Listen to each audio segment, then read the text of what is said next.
Welcome to the process. We got Ethen Neaves on. Excited for this conversation. DJ, man of God, and just getting to know him recently. So excited to have him on. Appreciate it. Thank you for having me, bro. I'm your host, Paul McCarran. And the whole thing with the process, it's the process of me gaining knowledge and gaining wisdom. My guests are going to provide the knowledge and the wisdom, and I'm doing work at the same time to gain knowledge and wisdom. Process of 2 to 3 years down the line, now I'm providing knowledge and wisdom along with the guest. Welcome to Process Podcast. If you'd like to, I've never done this before, but start off with a prayer if you'd be down. Absolutely. I had this kind of realization I wanted to do a couple of weeks ago, so I'll kick us off. Absolutely. Dear Heavenly Father, thank you for this time with Ethen. Just let us where two or more are gathered in your name, your presence is with us. So let us just make an impact for your kingdom and move people towards eternity. Amen. Amen. So, yeah, I saw this in George Janko's podcast where they started off with a prayer. Yeah. And I loved it. And I'm not going to lie, that was pretty uncomfortable for me just because I haven't done it yet. But no, I'm excited to have you on and dive into DJ, military, and everything else that you got going on. So kick us off. What's your journey start like? And this last 9 months walking with the Lord, how has that been? It's been very interesting for sure. I know, getting started with everything, Jesus or God came to me in a dream, right? So it definitely wasn't I saw Jesus in a dream. I didn't see him himself. It was more of like a wake up call, I guess you would say. So it was, after I got back from guitar, it was one random night. I basically became lucid in this dream and realized that I was dreaming, and I'm in this massive wooden box. Essentially, it's just a dark wooden box, and there's no doors, no windows, and I feel this dark presence in there with me, and I'm I need to get out, obviously. So I'm running around, squirming, everything. And the dream just it felt like it was going on from the minute I went to sleep to the minute I woke up. It just felt so long. And this presence ends up grabbing me, even though it doesn't have arms, but it ends up grabbing me, and I'm freaking out now, and I'm trying to squirm, get out. And then a phrase pops into my head, almost like a spoken word. And that's the only thing I don't remember from the dream. I'm still searching for it. I hope I find it one day, but I know that the word God was in it. So I start saying it, and I kind of say it over and over again. In the dream? In the dream, obviously, yeah. Okay. And then I start screaming it, and this thing is freaking out, and it this huge white light comes, and it just lets go, and then I wake up completely drenched in sweat. It looked like I just took a shower, had chills, goosebumps all down my body, and I'm I think I need to start reading the Bible, right? Because did you grow up in a faith family? What made you turn to the Bible? Right? So I kind of sort of grew up in a Christian household. Christmas, Easter kind of thing? Yeah, it was kind of more so we weren't going to church consistently. It wasn't the nicest household. It was a little bit toxic and stuff like that. So there was just a lot of hypocrisy, which love to get into later, but there's a lot of hypocrisy and stuff like that. So at an early age, I turned away from it. Just had a resentment for it because I didn't really know God is just what I was being shown, and I kind of put that on God, and I was I don't want to worship you or anything. So ran away from it, and then probably from the age of 20 to 24, I was spiritual. So I was very spiritual and all that stuff, and then spiritual in a dark sense, more not necessarily in a dark sense, not I was doing witchcraft or anything or that. Ouija board, but nothing like that. Crystals or anything like that, or no? Crystals were definitely involved. It wasn't I was setting them up and worshiping them, but it was more so you wear the crystal bracelets, or you'll carry one in your pocket to think oh, this is gonna bring me something, idolizing it. And then karma, stuff like that. Yeah, love, money, you name it. List goes on. But yeah, I was spiritual for about 4 years, and it was more so just being a good person, treating everybody the same, morally and stuff like that. And then that dream happened, and then I was I think I need to read the Bible, and then it kind of kick-started everything. Dang. Well, I want to dive back into that dream a little bit. Well, I don't know if I've ever experienced, I guess, a lucid dream like that, in a sense, where so you felt present in the dream, and you knew you were dreaming, but because usually when you know you're dreaming, you don't know you're dreaming, right? Yeah. But you was it almost an out of body experience? Yeah, it was very because I'm in the dream, I'm in a completely different setting. So my physical body is asleep in bed, but I was awake somewhere else. You know what I mean? So it was Whoa. kind of, yeah. So it was kind of like I woke up in like a, Different. in like an alternate universe type thing. So it was very it was like mind-boggling. very spiritual, like almost a different realm in a sense. And so that when you got hit with that light, do you think you were almost, whatever that phrase is that you're still searching for, do you think it almost cast out like a demon or like a... Yeah, essentially. Like I think that light was God, and more so like that was like me being saved, because I guess the way I kind of viewed it afterwards and after doing a lot of reflecting on it is this thing was holding me and it was suffocating me, right? And that thing represents sin, the world I was living in, everything that I had that was like choking me. And the only way that I could escape from that was through the light. You know what I mean? So that's kind of the way I've kind of processed it now. Yeah. I listened to like a Myron Golden sermon. If you know who that is, he's a big business guy. But basically, darkness is the absence of light. Yeah. And so, what do you say? Like, did you ever physically feel grasped by like something kind of dark or like demonic, or like, because I just read a book on spiritual warfare, and so like it's very interesting. We're having this conversation now, and you're hopping on the podcast now. But I read it's Every Story Has a Villain by J.P. Pokluda, and he talks about like how he cast out like an evil spirit. Were you at the ROA where he talked about it, or the revival night, or no? Yeah, I was at all the revival nights. So spiritual warfare was like a big thing for me. That was like, what made God very real to me was I've had more dreams since that dream, and like that's what's made it all very real to me, is like the bad side of it, I guess. Like I know that God is great and he's been so good to me now, but it was more so like the dark. We have someone working against us. Yeah, exactly. Enemy. That's what made it real, is because the closer I got to God, the more I was getting attacked. So I was like, that's how I knew that it was so real, because I was like, I wouldn't be getting attacked for no reason. You know what I mean? Yeah. Dang. So did you ever like physically feel like encapsulated by like a demonic spirit or something like that? Or did you ever like feel it in the like not in a dream, but like present day? Like, yeah. So once. Yeah. Only once. So when I started reading the Bible and I had fully decided to surrender my life to God and put my faith in Jesus, it was I went sober.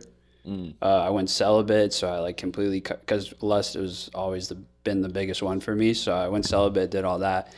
And one day after work, I got off work and I was just exhausted, and I took off like my uniform, everything, and then I like laid down on the couch, passed out, right? Yeah. So I'd been celibate for probably like 4 months at this point. So like nothing, like no porn, no women, masturbation. None of that. Yeah, right? nothing. Okay. None of it. So completely, nothing's going on, nothing's being released. Yeah, seriously. It's tough, bro, because like I'm working towards the same thing right now, and it's very hard. But yeah, go ahead. So now you're asleep, right? Mm-hmm. So I'm asleep again. So boom, another dream happens, right? But this time, same thing, become like lucid again in this alternate universe type thing. But I'm at like it's scary, bro. No, dude, it's scary, but I'm at a bird's eye view basically. So I'm like in the sky, right? And I'm like looking down on a crowd of people, just like thousands of people, and there's just one like rectangular stage. And on the stage is essentially like 4, we'll call them strippers, right? So it's just like 4 very provocative women, right? And I'm kind of just looking, and it's like a black and gray dream. There's no color to it, and nobody has faces or anything. It's just kind of like a massive crowd. And I'm like, they're all freaking out over these like 4 strippers on the stage. So I'm just kind of like observing, and I'm like, why am I dreaming this right now? Like, why am I here?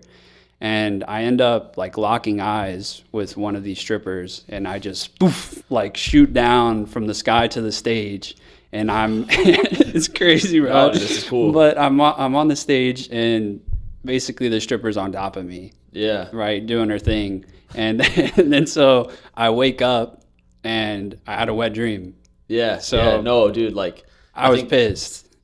No, but that's not, I don't think that breaks your celibacy. It doesn't, but it was more so because, like, think about it this way. Imagine impure thoughts. Yeah, because it was more so like I'd been saving up all this money for a brand new car, and then I buy the car, and then I total it as soon as I drive it out. So it was like I'd been saving up all of this purity in a sense, and then this dream is what took it from me. So I almost felt like I was taken advantage of, right? So I woke up instantly mad. I was like, there's no way this just happened. But simultaneously, when I woke up mad, the presence that I felt from the first dream that I told you about was now in my apartment with me. Like the Lord, or like the dark presence. So it was in my apartment with me. Like I felt it in my physical world when I woke up. So every single like goosebump hair follicle on my body lit up, like I was about to be like struck by lightning, like just flared up. Like my whole body was like, every hair stood up, and I knew that like I was like being attacked at that point. I was like, this wasn't just like a dream. Like essentially I'm getting attacked. So I was like, I need to go shower. So I like go to the bathroom, and I'm about to shower. Are you like fearful at this point? Like, yeah, I'm definitely like feel spooked. So like, because it almost feels like, you know, you hear that sound at night, someone's in your place. Is it like that, or is it even worse? Because even it's worse. Like, it felt like the person that like you might think is like trying to get into your apartment is like now gotten in. They got in, and like that you're susceptible. Because they're almost like you can't see it, right? Can't see anything. So it's almost like I'm in the dark, like in that box again. Like, but in the light, you're in the light, like you see it, like you can see, but you physically have no clue if you're like susceptible to this thing. Yeah, exactly. So I just felt it, and like every hair stood up on my body, and then I'm like running to the bathroom, and then I'm about to shower, and this thing is just, it feels like it's just getting closer on me, like closing in on me. And then so I just get down to my knees and I start praying. I don't even know what I'm praying for at this point. I'm just like, help me, please. Like, please help me. And then so I'm praying. And then finally, I feel like that release where like I feel like safe again. Like it kind of dissipated. And then I was good. I showered. Did you, because I think you were at the service, but Pastor Aaron said, how do we fight? Like, or I think it was 5 ways to fight like spiritual warfare, but like one of them's like the name of Jesus. Like, were you praying in the name of Jesus? Like, I wasn't necessarily rebuking it, which that wasn't something I learned until recently, to be honest. But I was just like praying for help. I was like, Jesus, help me. You know what I mean? Yeah, so, which probably did it enough. Yeah, because this is very early on in my walk with God. So like I didn't have like the power of prayer, because I like or scriptures maybe, like the sword. So it's like I didn't have like, in a sense, I didn't have that armor of God on me because I wasn't well equipped. So like I was so vulnerable at those early stages, so I didn't know what to pray for. I'm just like literally saying like, Jesus, help me. You know what I mean? No, and it's crazy because it's like, you know, I see it as like Satan, when he gets cast out of heaven, he like sees, you know, the people who have a great potential to move like God's kingdom forward and, you know, move lots of people toward eternity. And it's crazy because he sees you in your early like faith walk and is trying everything he can do to like push you away from that. And I feel the same thing. Like a lot of people, this is kind of a different, I think this is the whole like Christian life, like living like a biblical Christian life. It's going to be harder than it is easier. And I think a lot of people misunderstand that, but then you're going to be attacked more by the enemy because he sees the potential of you moving people towards eternity as well. He doesn't want you to get, the closer you get to God, the more like bigger of a target you have on your back, you know what I mean? Yeah, and the more like, for me, fulfillment, joy you experience. I mean, definitely. I guess, dude, I just want to like, what more do you have to say about like that? Is there more situations? Because you said you have more dreams. Actually, I want to hit on that part. So you think, you know, you're saving up this purity, this celibacy, and you can't control it and it breaks. So, and had you not had any like thought, because for me, I don't even know if I like can put this in the podcast, but we'll see it. We'll either cut it or they'll stay in and y'all will see it. Yeah. But basically, man, as I start to walk in purity, it's like wet dreams is something that you start to have. Like for me, it's more often than not. Like not like every night, but every couple weeks, because you're building this up as like a male in your like mid-20s. It just happens. And so like, I don't know. I don't feel it the same way because I feel like I can't control it. I also wasn't having these lucid dreams. But same thing. It's like you can almost... Like, how do you control it? Do you just continue to feed your mind, like, positive to override? So... Like, praying over to, like, purify your mind? Yeah. Because, the big thing, I guess, that I would say, at least for a lot of people our age, because it's so predominant in our life, social media. Yeah. Right? So, social media, like, you got to think about what you're allowing your brain to observe and take in and, like, fully, like, write on your heart, just the same way as when we read scripture and stuff like that. So if you're scrolling on social media all day, or you're on TikTok or whatever, right, and all you're seeing, it's bound to happen. It's going to happen. You're gonna come across it. Yeah, you're going to see a beautiful girl, or you're going to see something that's like trying to tempt you and stuff like that. So I think if you're like feeding yourself with these things, right, especially like if you're laid up in bed and that's what you're doing right before bed, like it's bound to happen. You know what I mean? It's going to come eventually. And just like you said, we're men and we're young, so we're obviously like testosterone. Yeah. So it's definitely like, I think when you try to cut that off, like in terms of being pure and not doing those things, I think your body will, there's going to be those exceptions where your body probably is naturally just going to run its course and like release it. Because you're almost like, in a sense, you're just like jacked up now. Like you're like overflowing with it. But there's so many different routes. So like not every time has been where I felt attacked.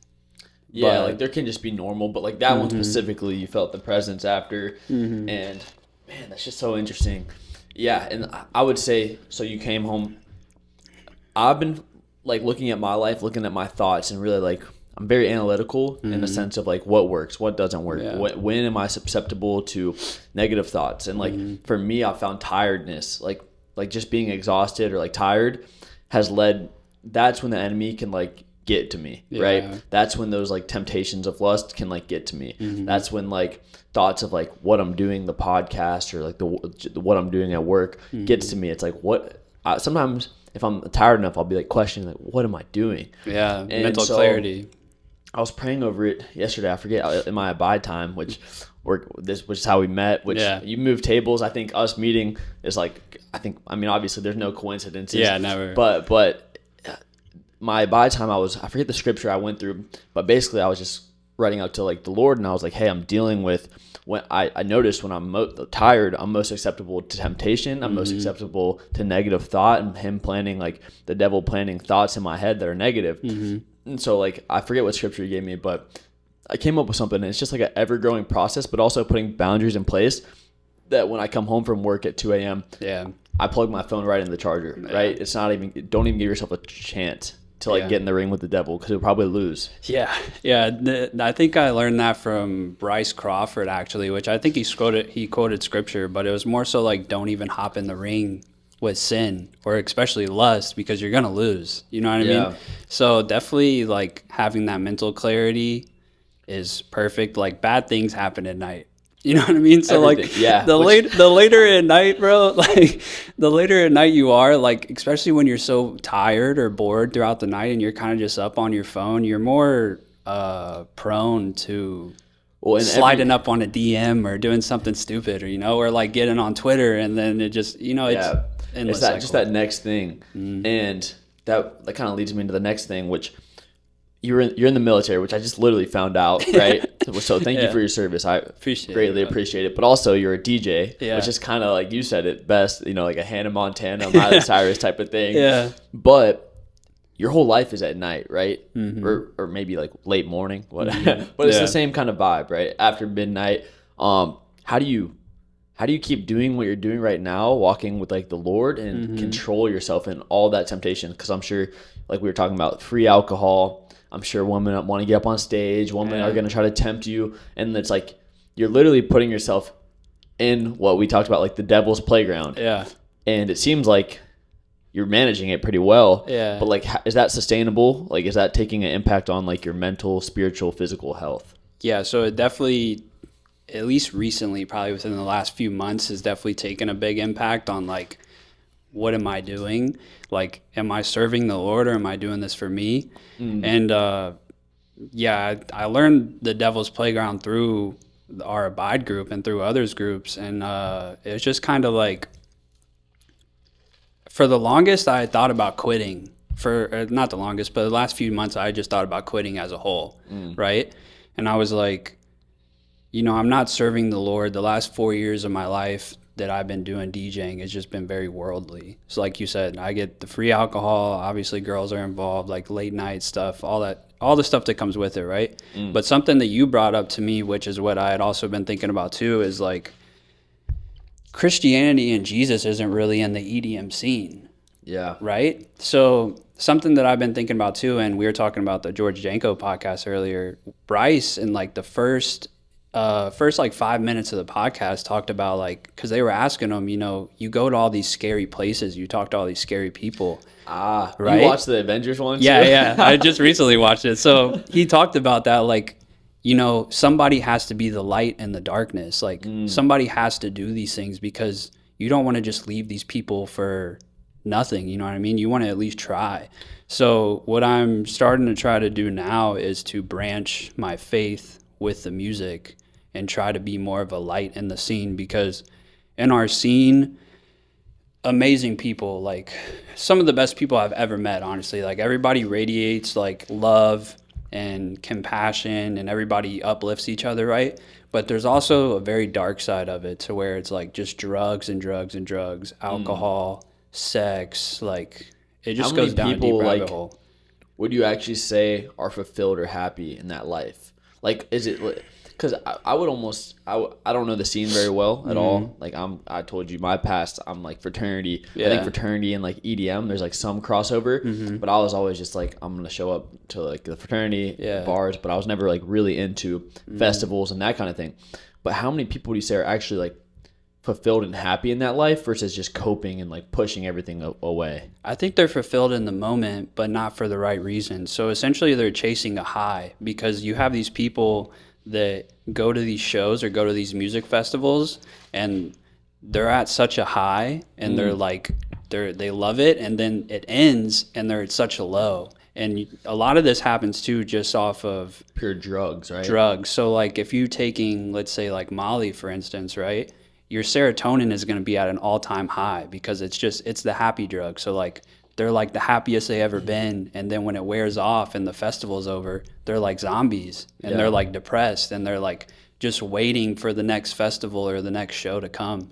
So it's like a bad cycle of just chasing that high. Dang. Yeah, and it just never ends until you burn out. It's every weekend, and then it's just like eventually, you know, the drugs take such a, I mean, they're horrible for you, I'm guessing, but it's just such a toll on your mind, body, and like, I mean, what some people, I'm not much in like the drugs sphere. Like I've never taken any hard drugs. I've drank and like smoked a couple of times. Yeah. But that's it. But I do know like people back at school would take like Molly, and then the next day was like the most miserable day of their lives, right? And I would just always look at it, and I'd be like, you know, I'm good to have a few drinks. Now, like you, I guess you've been sober since November of 2023, which we're going to dive into in a little bit, but I've been sober since I think at least July 15th of last year, and not like sober in a, like, I haven't had a single drink, but it's not like to be sober. I think it's just, I see no point, no value in it. And like, it's not to say I'll never have another drink again, but I also don't know if I will. Yeah. Right. But I guess my train of thought was,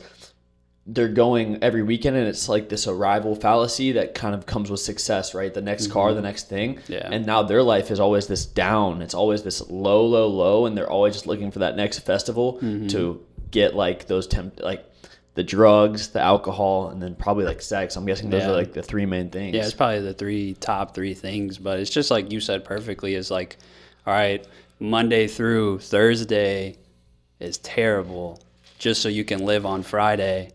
And then it's just going to reset again, and it's just going to be bad again. You know what I mean? Yeah, and you're getting the joy from things that aren't you. Yeah. Right? And that was my biggest thing.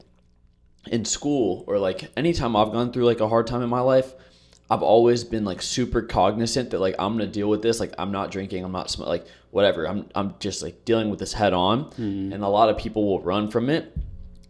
And so I see that like scene, and it's like people just seem to be running from it. And when they can find that fulfillment or joy, it's pretty much, it's like empty. It's like not backed by anything versus, you know, I wake up on a Monday morning now. It took a lot of like reflection and whatever, and doing the work that sucks, and like spending time with the Lord and getting to know like because God knows each one of us better than we know ourselves.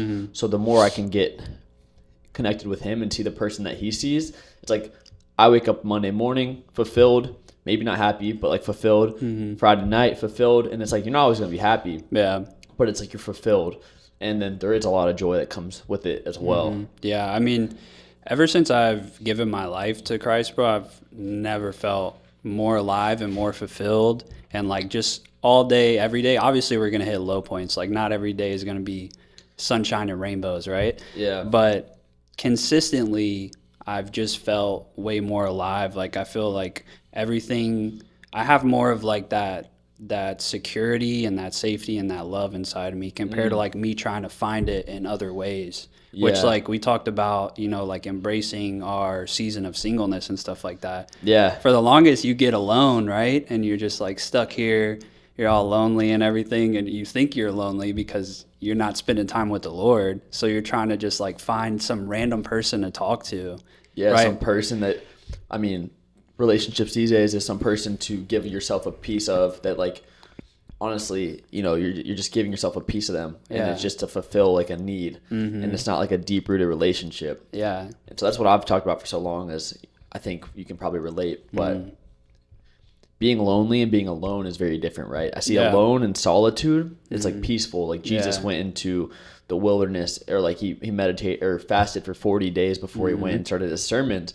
And so that's solitude. That's alone and spending time with like the Lord and being in God's presence. And that's like the thing where I feel like I found is I'm so content just being by myself. And when that right person does come, the person that can compliment me and is also pursuing the Lord, and like we're on those same paths, then that can be it. But speak on that, you know, like the transformation from seeing singleness as, you know, almost idolizing relationships, and then seeing singleness as more of a gift. So for the longest, like, honestly, I didn't really learn or like see it from that perspective of terms of like the gift of singleness until last Thursday from the sermon for Riot Nights, because for the longest I was just like, you know, I would like pray for like my person to come or whatever, right? And so I think I was looking for it too hard, and because I always was like, I felt in a sense like I thought I was lonely, like I was being deceived to think that I was lonely, because that came from me not being in the Word consistently, or maybe it'll distract you from like the devil putting that loneliness in like your thoughts, or like that this would be nice to have, distract you from the fact that you could be spending, you know, 3 extra hours. We're not going to probably spend 3 hours in the Word, but you know what I'm saying. We have a lot more time now as we're single.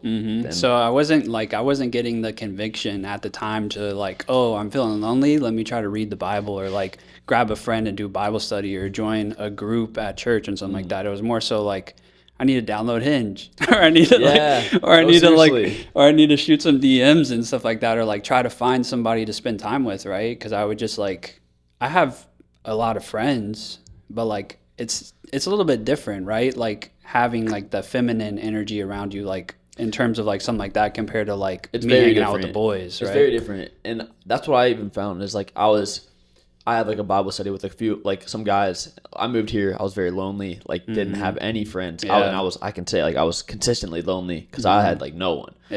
But I started hanging out with people, and relationships in the real world are a lot different than college. It takes a lot more intention. And so I was like, man, I'm going to start a Bible study. So I started one, and these guys started coming every week.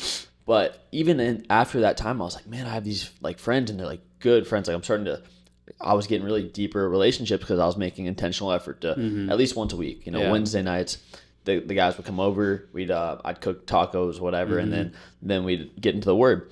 But I was still feeling this sense of loneliness. And I was like, what's that from? Right. And it's because it's just different. Like I've never had a long-term relationship, but I've had like shorter stints of relationships before. Also, my life was like kind of with Christ, like through Christ. And it is just a different presence. But my switch that flipped was like, man, I can just be content with the Lord. And so I want you to like, you had that. What was the thing that stuck out in that RYA message, or Raya? I guess I've never called it that, but I like it. Is it RYA? It's both. Either way, but I think like it really showed like something big that I've learned too is like God isn't gonna put you with your person until both of you are ready, right? Yeah. So like in his eyes, if he's like both of them ready, like he'll make it happen. But I think the main thing was like embracing your singleness in terms of like, that's your time to devote your time to the Lord only and be in a relationship with him. Because not only is like he our like father figure, like how we say like he's our father, but he's also like the bride and groom. So like we're in a relationship with Christ too. So it's like we need to be spending that time daily with him, however you want to make that happen, right? But in in our season of singleness, like I think it's good to like really just build the right relationship with him, so that when it does come time to have that person with you romantically, then he can still be the center of that relationship, so that y'all can thrive through him. You know what I mean? It doesn't become an idol. Yeah. Which I think like Yeah. it's that's a tough big one. because many Christians make relationships idol because I guess especially ones that have saved themselves for marriage, which is amazing. I think like saving yourself, but all like the pressure from family figures around them and the pressure to want to sleep with someone, the relationship and that becomes an idol, I think. Yeah. And so it's a very tough line to walk. And Yeah. it takes a lot of like reflection, and I think you had that message Thursday, but I've kind of seen it for the last couple weeks because I was up on stage. We can talk about it a little. I haven't talked about it, but I did like a Love Is a Blind thing. It was super fun. But literally a week or two before that, I had this realization, like, man, I'm just gonna I'm super content with the Lord, and God's gonna have to place like not the right girl, but like the right girl for me. Because so do you know who JP talks about? Pretty much there isn't the one, right? But it's the one like that you're going to marry, that you choose and you decide to like commit to them fully. And so I think that's the thing I've realized is there's going to be a time when like there is to commit and decide, but like now when I don't have kids, when I don't have someone else to like have to align our schedules and make intentional time, is like that intentional time has to go to the Lord and the boat I'm building, which Noah Heron talks about, building the boat.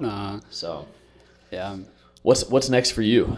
So this faith-based EDM, like I brought it up to you because I was listening to music, some rap, and Caleb Gordon, great rapper, and I think like top of the like literally sets the bar for probably rap, like in the Christian kind of sector.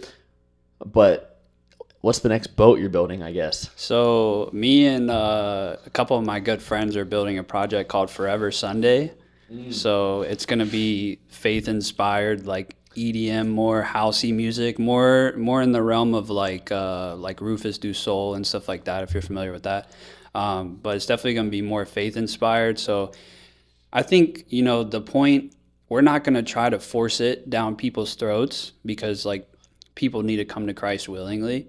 So our goal isn't to like force it down your throat and be like, try to like put all this in the music, but there's definitely going to be like our own, like our hearts expressing it through music, of like, this is what we're trying to push out. And we're definitely trying to, as we like put music out and build shows and stuff like that, is definitely going to be more like a place to like be the light in that darkness, but also blend it to where like we can have people come to us and like still do what they enjoy. Because obviously I'm not going to tell people to stop going to music festivals and stop going to like these shows, right? Well, you're the one performing at them, right? Guys, like I can't be a hypocrite, you know what I mean? Here. No, yeah. But it's definitely to have it to where they're still able to have that sort of fun and express themselves, but just know that like there's a better way of doing it, and like a healthier way, and like a more like meaningful way, you know what I mean? Yeah, because I think like walking into that scenario, making that music and planting seeds, being like the gardener and like the Lord is the harvester, like really it takes the Spirit to like change someone's heart over and like feel that Spirit to like, and some people in John it talks about how like my sheep like know my voice, like how we know his voice, and some people just they're gonna hear that through your music, or like maybe like you pray before you get on stage, and it's like being the salt and the light in that environment starts to switch, and you can kind of maybe through your experience and your story, the people that follow you even closer can start to see like, oh, he doesn't drink, he doesn't smoke, he's not tempted by all these temptations. Maybe I can go to festivals and still enjoy what I love, but without the drugs, without the alcohol, without like sex, whatever it is. And so I think that's the coolest thing, is seeing how like God works. Because I mentioned it to you before. I was thinking of it before I met you. And then I was like, dude, have you ever thought? And you're like, yeah, I've been thinking about that. Yeah. So it was very interesting when you brought it up, because I would say that was probably, when you had brought it up, that was like the lowest I had been mentally in terms of like what I was going to do next. Like what was my decision going to be? Because probably a month or two prior to when we had that talk, it was more so like I said, I was thinking about quitting completely and just completely leaving the scene. And I remember one of the services, Pastor Aaron was talking, and I had zoned out like in the middle of service, and I had like essentially was having a talk with God, and he was kind of like revealing to me like, the music you're doing right now isn't for me, it's for you. Like, it's more of like to help your worldly desires. Like, you're doing it for yourself. Like, has nothing to do with me. Like, this isn't what I want for you. So I came to like, the realization. I was like, you're right. I'm going to surrender it to you. And my initial process was just, we're going to get rid of it completely. So I had left the service, and I had my friend Yael with me. And I was like, I made my decision. Like, I had a talk with God, like, it's going to be it, right? And then so he was like, trying to encourage me and stuff like that. And I was just like, nah, I made my decision. Because I am sometimes the type of person where, like, once I make my decision, that's it. Yeah, like, all in, all out. Yeah. I'm kind of the same way. Yeah, so it was kind of hard. So I ended up, he left, and then I, like, called my mom. I'm in the car, and I'm, like, kind of big mama's guy. So I called my mom. I'm, like, telling her, like, exactly, I'm like, yeah, I think it's time to, like, let it go. And, I started getting emotional because the last 4 or 5 years, like, I've devoted every single part of me to this project, like countless hours, countless sleepless nights, like everything, like had such a passion for it. So I was like, essentially I'm killing a part of me. So it was like, I was getting a little emotional about it. And me and my friends actually have a Discord where we do like daily verses, like testimonials, all that stuff. So it was my turn to put the daily verse in. So I go into ChatGPT, which some people are like, oh, that's like Antichrist. No, no. It's a great tool. Yeah, but I went into it earlier today. Yeah, but I went into ChatGPT, and I had asked for a daily verse about like something specific. I was like, give me a daily verse to help like uplift people and like empower them. And so it gave me a daily verse, and then right under it, I can show you like the screenshot of it later, but right under it, it said, by the way, Ethan, how's your DJ career going? And I'm like, are you serious? So I'm like, I was like, funny enough, I'm like having a conversation with ChatGPT now. So I'm like, funny enough, I just like decided that I'm going to stop. Like, I had my conversation with God, and I decided I'm going to stop. And ChatGPT goes, well, have you ever thought about like bridging your faith with the music and try going that route? And so now I'm like breaking down. I'm like, I'm like, am I speaking to God through ChatGPT right now? So I'm like, is this like the route I need to take? So that impacted me a lot. And I was like starting to like figure out ways. And then I started getting discouraged like a couple weeks after, because at first I was super on fire for it, and I was like, let's do it, like let's do everything. And I started getting discouraged because I was like, I don't know how I'm gonna do this. How do I switch from what I do now to like something that's completely different? And I think I was letting the devil get in my head and discourage me to try to bring me away from it because of how great it could be.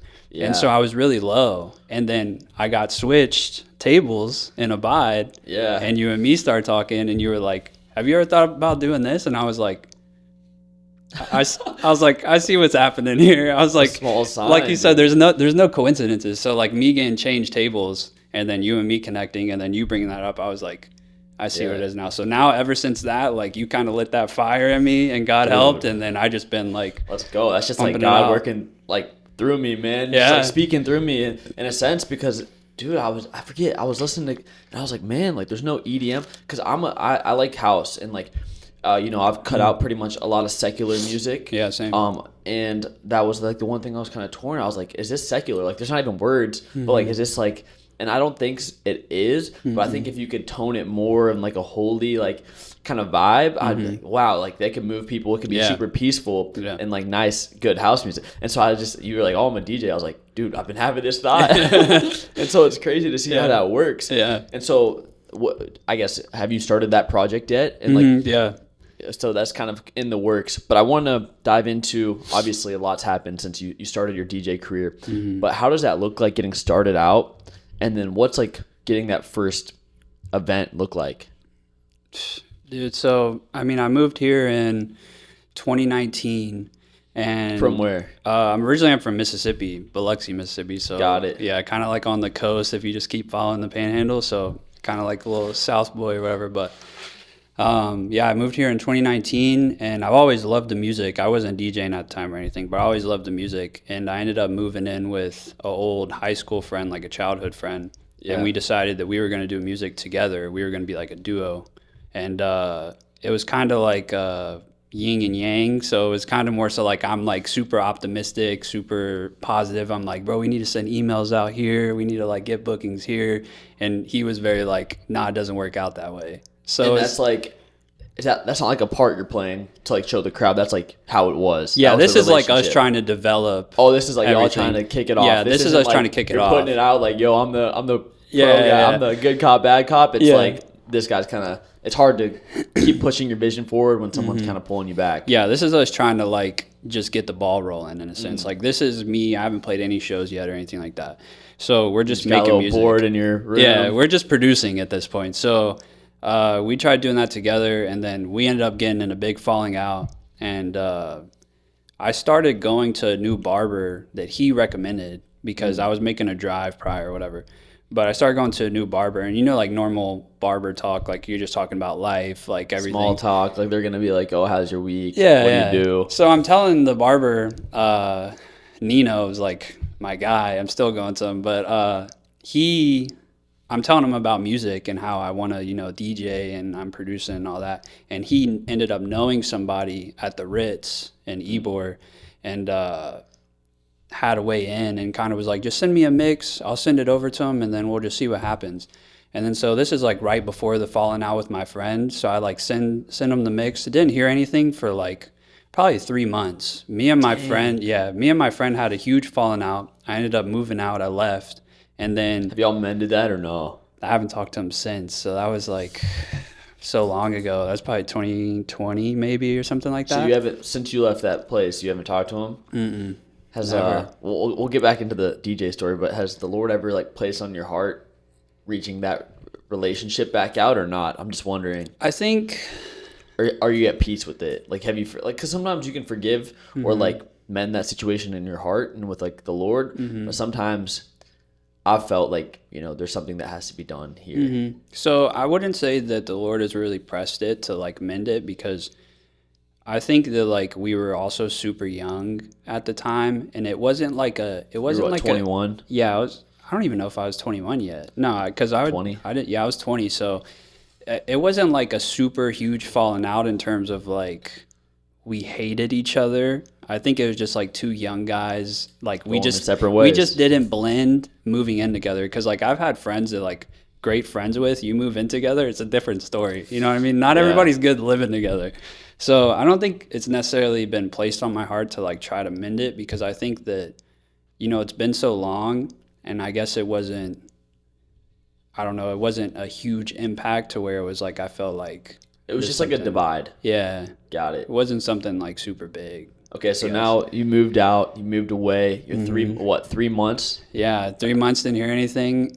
And then I got a text randomly on a Thursday night. No, it was a Wednesday night. Wednesday night, and they were like, hey, do you want to play Friday? And I'm like, it's Wednesday night. You're giving me like a day to prepare. So the crazy thing is I had never touched a DJ board in my life. So I had never DJ'd. I was only a producer, and they're asking me to DJ at a pretty big prestigious club down here on a Friday. But I was like, I can't not take the opportunity. So I took the opportunity, and all Wednesday night, all day Thursday, I'm watching YouTube on how to DJ. Yeah. So I'm watching YouTube on how to DJ. I don't have anything physically for me to be able to learn. I'm just watching YouTube. And then so I like go get a USB, put in the tracks and everything, and then I show up on Friday, and they're like, oh, you know what you're doing? I'm like, yeah. And then I get up there, and it was bad because I didn't have a software. So there's a software called Rekordbox, which like is a music library. So when you store it in, it shows you like all your tracks and everything. I didn't have that. I just had like MP3s on a USB. So when I plugged it in, I saw nothing. There was no waveform, nothing. I'm like DJing blind essentially.